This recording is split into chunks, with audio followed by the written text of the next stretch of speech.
Nosotros también. Bueno, decíamos que hay una lucha constante, ¿no? Por evitar o mitigar los efectos del paso del tiempo, que la longevidad se estudia y mucho desde el punto de vista de la medicina. Y bueno, si está bien de alguna manera este enfoque de mantenernos jóvenes a pesar de todo o con todas las herramientas posibles, ¿no? Mirá, vos sabés que mi padre era médico también, cardiólogo, y él tenía un dicho que me decía, hay que morirse joven lo más viejo posible, ¿no? Sí, sí. Eh, con lo cual, a ver, yo te escuchaba recién en la introducción, hoy en día hablamos de longevidad, pero hablamos de otra palabra, longevidad saludable. Ujú. O sea, eh, el ser humano quiere vivir más tiempo y eso es lógico. Hay gente que, bueno, dice, yo quiero vivir muchos años. Ahora, cuando yo hago esa pregunta en el consultorio, me dicen, Doc, yo quiero vivir muchos años, está bien, no quiero llegar enfermo. Hola, ¿sí? Sí, sí, lo ¿Me escuchamos escuchan? perfecto. Sí, sí, Ahí está. perfecto. Entonces, acá viene el concepto de una cosa es vivir muchos años, otra cosa es vivir la cantidad de años que nos toca, pero saludablemente. Y de eso se trata de alguna manera lo que es esta nueva ciencia que se llama gerociencia. Ujú. A diferencia de la gerontología, que estudia y acompaña a los adultos mayores, la gerociencia es una ciencia que estudia los procesos del envejecimiento. ¿Para qué? Para poder intervenir en aquellos procesos. Y de alguna manera, vos fíjate, yo estuve hace muy pocos meses en Estados Unidos, en la Universidad de Harvard, donde se tocaban estos temas y hay un experto en longevidad que se llama David Sinclair, que está muy activo en este área, y él lo que propone es lo siguiente, dice, miren, debemos dejar de pensar el envejecimiento como algo normal. ¿Por qué no empezamos a pensar que el envejecimiento es algo patológico? Que el envejecimiento es una enfermedad. Ujú. Entonces, claro, todos nos miramos y empezamos, bueno, ¿cómo es esto que el envejecimiento es una enfermedad? Y el tema es el siguiente, si vos te pones a pensar que hoy en día, ¿cuál es la causa número uno de mortalidad? Primero, la enfermedad cardiovascular. Claro. Segundo, el cáncer. Tercero, las enfermedades neurodegenerativas. Y cuarto, las enfermedades metabólicas. Prácticamente el 90% de las personas fallecen de alguna de estas cuatro enfermedades crónicas. No es un tema agudo, hoy en tema las enfermedades agudas, por ejemplo la neumonía, por ejemplo las enfermedades infecciosas, las enfermedades virales, hoy en día las hemos controlado con los antibióticos, las hemos controlado con la vacunación, las hemos controlado con la mejor sanitización, o sea, tenemos en fin, todo esto ha llevado a que la gente viva más. Claro. Ahora, ¿de qué fallece la gente? Fallece de enfermedades crónicas de estas cuatro que te comenté. ¿Y a qué se asocian estas enfermedades crónicas? El factor de riesgo es la edad. Ujú. Cuanto más viejos somos, más cosas nos pasan, más cosas nos suceden. Entonces, se empezó a estudiar ahora al proceso de envejecimiento como causa de un sinfín de enfermedades. Entonces, ¿qué pasa si nosotros podemos intervenir en el proceso de envejecimiento en vez de atender a cada una de las 40 o 50 enfermedades que nos puede tocar en la última etapa o en la última década de la vida? ¿Qué pasa si logramos intervenir a nivel del proceso celular y tisular del envejecimiento? Interesante, ¿no? Sí, claro, Y revolucionario. de eso se trata el tema de longevidad saludable. Hay un concepto muy interesante que se llama compresión de la morbilidad. ¿Y qué significa esto? Vos fíjate que a medida que tenemos más años, tenemos más enfermedades crónicas. Y muchas veces pasa, un adulto mayor llega a los 80 años, por ejemplo, y empieza a tener muchas enfermedades crónicas que lo deterioran, generan un deterioramiento funcional en el organismo, generan un deterioro cognitivo, y a fin de cuentas uno sucumbe a una enfermedad que termina siendo una enfermedad mortal. ¿Qué pasa si logramos hacer compresión de la morbilidad? Si logramos llegar, fíjate lo que te estoy diciendo, Juan, llegamos a los 90, Sí. 95, 98 años con un buen estado de salud.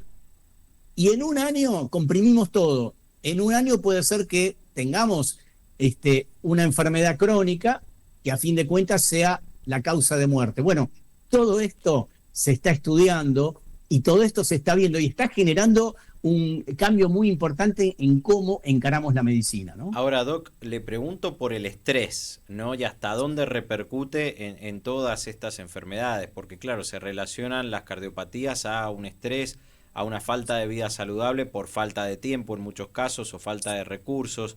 Digo, al final de la cuenta, ¿qué peso tiene el estrés en determinar todas estas enfermedades o en generarlas, ¿no? Mira, importantísimo, el estrés es un factor desencadenante de otras enfermedades. Por ejemplo, el estrés crónico puede producir azúcar alta, puede producir diabetes. El estrés crónico aumenta el cortisol aumenta el colesterol y esto puede generar que las arterias se tapen, o sea, aterosclerosis precoz.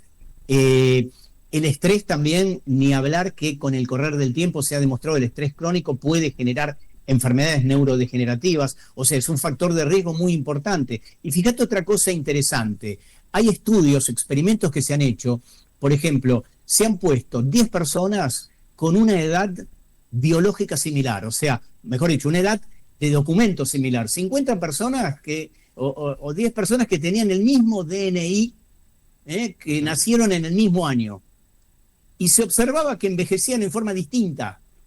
Claro. Y lo que se ha visto que aquellos que estaban sometidos a un estrés muy importante tenían un envejecimiento acelerado por estrés. Y cuando se estudió la edad biológica, hoy en día tenemos posibilidades de estudiar la edad biológica. Bueno, hay lo que se llama un reloj epigenético. O sea, podemos llegar a estudiar lo que se llama la metilación de los genes. La metilación es como si fuesen unos granitos de arena que se meten entre los genes y no permiten. Lo estamos perdiendo, doctor. Entonces, a ver, no sé si me están escuchando. Sí, estaba hablando. No sé si ahí nos está escuchando claramente, porque nosotros lo vemos congelado en la imagen. Sí, yo estoy escuchando. Ah, perfecto, perfecto. No, nos decía que se puede determinar la edad biológica ahora. Exactamente, lo que se llama el reloj epigenético. Y nosotros sabemos que el reloj epigenético son como unos granitos de arena que se meten entre los genes y que no permiten que se expresen, especialmente ciertos genes que están relacionados con la longevidad. Cuanto más estrés tenemos, más granitos tenemos en los genes, o sea, lo que se llama la metilación en ese reloj biológico. Eso lo que genera es una edad biológica acelerada. A pesar de tener la misma edad cronológica, tenemos una edad biológica acelerada. Y eso lo puede producir el estrés. Imagínate si no es un factor de riesgo importante, ¿verdad? Claro. Ahora, ¿qué es más importante? ¿Que lo sienta el cuerpo o lo sienta el organismo? Digo, este desgaste, este estrés o esta posibilidad de tener una mayor longevidad. Porque vemos gente que por ahí físicamente está envejecida, pero hablamos con ellos, razonamos con ellos y claramente están por encima de la media y llegan a vivir hasta más de 100 años. Digo, el cuerpo es como el primer recipiente que muestra ese envejecimiento o que permite entender en todo caso que va a haber una o mayor longevidad. Digo, ¿es el primer marcador de todo eso o no? Bueno, a ver, sin duda, primero hay una ley base en medicina que nos dice el ser humano en general tiene la edad de sus arterias. Hay viejos jóvenes y hay jóvenes viejos. Entonces, por eso lo importante, lo de la procesión va por dentro es muy importante. Entonces, es muy importante cuidar nuestras arterias y por ahí es que, y ese es el motivo en el cual los cardiólogos estamos cada vez adentrándonos más en este tema de la longevidad. ¿Por qué? Porque tenemos que cuidar las arterias, no desde los 60, 70, 80, tenemos que empezar a cuidarlas de 30 años. Claro. Entonces, esto es importante tener en cuenta que, por ejemplo, hay parámetros que tomó hace muy poquito y que dio hace muy poquito lo que se llama la Asociación Americana del Corazón, que habló de 8 parámetros que son muy importantes a tener en cuenta. ¿Para qué? Para prolongar la longevidad. Se vio que las personas que cumplían con estos 8 parámetros aumentaban más de 10 años su expectativa de vida. O sea, se hicieron estudios en los cuales se vieron que si la expectativa de vida media, esto se hizo en los Estados Unidos, era de 76, 77 años, manteniendo estos 8 parámetros, podíamos incrementarla en 10 años. Imagínate de que no hay ningún medicamento que lo pueda lograr. Y te voy a contar cuáles son estos 8 parámetros importantes. Primero, una de ellas, alimentación saludable. La alimentación saludable, cuando hablo de alimentación saludable, hablo de una alimentación, por ejemplo, dieta mediterránea. Frutas, verduras, poca carne roja, pescado, pollo, aceite de oliva, pocos alimentos ultraprocesados. Primer tema. Segundo, actividad física. 150 minutos por semana de actividad física aeróbica moderada. Estoy hablando de hacer una caminatita de 30 minutos. Sí, diaria, claro. Con que hagas 30 minutos 5 veces por semana, lo estamos cumpliendo. Tercero, entre 7 y 9 horas de sueño. Un sueño, estamos hablando de un sueño reparador. Y bueno, cuarto, obviamente evitar algo que es nefasto, que es evitar el tabaco, sí. Tabaquismo. O sea, no fumar, ni estoy hablando cigarrillo ni vapeador. Esos son comportamientos. Y después, 4 parámetros biológicos. Controlar el colesterol, tener un colesterol normal, tener azúcar, un nivel de azúcar normal, tener un peso corporal normal y obviamente tener un índice de masa corporal, o sea, una relación entre peso y altura, que es una formulita muy fácil, que es el índice de masa se puede sacar por internet, que debe ser de 25 para abajo. Esos 8 parámetros, que son todos muy sencillos, en la población, tanto en Estados Unidos como por ejemplo en la Argentina, ¿sabés cuántos llegan a cumplir esos parámetros? Solamente el 5% de la población. Claro, muy poco, es muy bajo. Muy, muy poco. Y si nosotros cumplimos con estas 8, que se llaman 8 esenciales de la vida, podemos llegar a tener más de 10 años de lo que es la expectativa de vida hoy en la Argentina. Y no se cumple. Y ni siquiera te hablé de los medicamentos, ¿no? Estamos hablando de actividades que debemos hacer y estamos hablando de control de parámetros biológicos. Doctor Carlos Duliani, mucho gusto. Todavía no Mucho gusto, no nos han ponchado. Ahora usted va a comprender. Mi pregunta usted la va a entender cuando nos vayan ponchando un poquito a todos. Mis compañeros, entre los dos creo que nos suban la mitad de mi edad. Entonces a veces tenemos diferencia y nos reímos mucho con esta cuestión de los años. A mí me interesa saber, dentro del plano de lo que usted presentó, científico, médico, ¿qué papel juega la emotividad? ¿Qué papel juega la psicología? ¿Qué papel juega la mente humana, la parte psicológica de un individuo? ¿Qué papel juega su propia identidad o cómo la haya generado? ¿Colabora eso para retrasar ese envejecimiento del que usted habla? Por supuesto, eso es muy interesante porque, a ver, hoy en día aparte se habla de una nueva longevidad.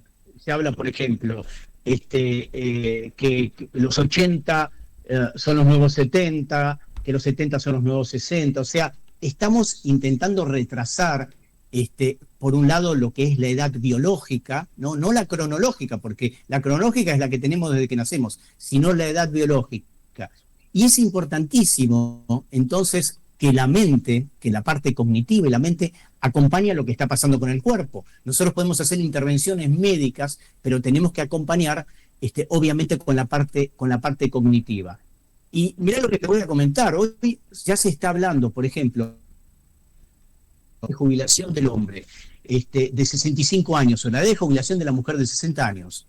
Es algo que se está reevaluando, porque si la gente va a vivir en los próximos 10 a 15 años, va a incrementar su expectativa de vida hasta de 90 años, no puede estar 25 años sin trabajar. Claro. ¿Pero por qué? Porque eso no es bueno para la salud. Entonces, es muy importante que empecemos a cambiar el paradigma y empecemos a pensarnos de otra manera. Nosotros estamos acostumbrados a 3 etapas de la vida. La primera etapa es la etapa de la educación, hasta llegar a los 18, 19, 20 años terminamos el colegio, algunos pueden tener estudios superiores, estudios terciarios, empezamos a trabajar. Trabajamos durante 30 años y la gente a los 65 se jubilaba. Bueno, hoy en día tenemos que pensar que quizá vamos a vivir entre 25 o 30 años más. Entonces debemos cambiar la manera de pensar. Bien, doctor, ha sido clarísimo, le agradecemos muchísimo este contacto con MDZ Radio y nos da tarea, la verdad, para empezar a cuidarnos antes de tiempo, ¿no? Y que tomemos real magnitud de lo que significa, ¿no? Cuidarse desde jóvenes para poder tener mayor longevidad y calidad de vida, que al final de la cuenta se trata de eso, ¿no? Así es, así es. Lo que vos decís es muy real. Hay que empezar a cuidarse desde, como dije anteriormente, ya a los 30 años de edad debemos empezar a pensar que nuestro cuerpo nos va a acompañar quizás por 60 años más. Empecemos a cuidarlo, ¿eh? Así será. Doctor, muchas gracias, que tenga buena tarde. Un placer, buenas tardes y gracias por el contacto. Hasta luego.